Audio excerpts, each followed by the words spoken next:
এই পাসপোর্ট নিয়ে আমি অনেকটি ভিডিও করেছি, আর করার ইচ্ছা ছিল না, তারপরও আজকে করতেছি। কারণ আমাদের কিছু প্রবাসী ভাইয়েরা আছে যারা 2-4 হাজার ভিউ কামানোর জন্য বিভিন্ন মিথ্যা তথ্য দিয়ে ভিডিও আপলোড করে।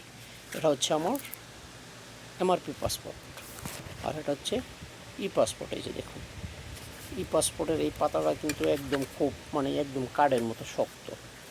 ঠিক আছে, যারা হাতে পাইছেন তারা অবশ্যই জানেন। তো ভাই, যারা প্রবাসে আছি তাদের অবশ্যই ই পাসপোর্ট করতে হবে।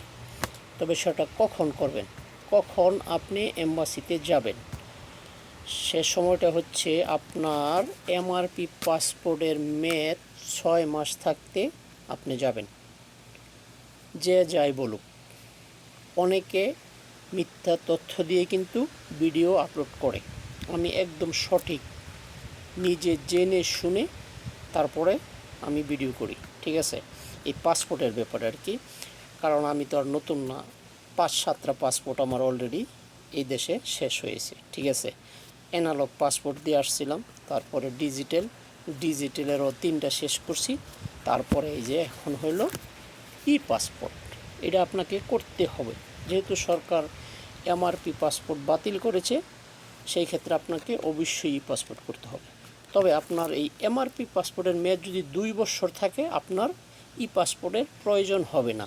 যতদিন মেয়াদ আছে ততদিন পর্যন্ত আপনি এমআরপি পাসপোর্ট দিয়ে চলতে পারবেন, দেশে যেতে পারবেন, আসতে পারবেন, কোনো সমস্যা হবে না। এমআরপি পাসপোর্টের 6 মাস মেয়াদ থাকতে আপনি এম্বাসি অথবা আপনার প্রবাসী সেবা কেন্দ্রে যোগাযোগ করবেন। হতে পারে আপনার এনআইডি কার্ডের সাথে আপনার নামের মিল নেই, বয়সের মিল নেই, অথবা আপনার ফাদার মাদারের নামের মিল নেই, কোনো সমস্যা নেই।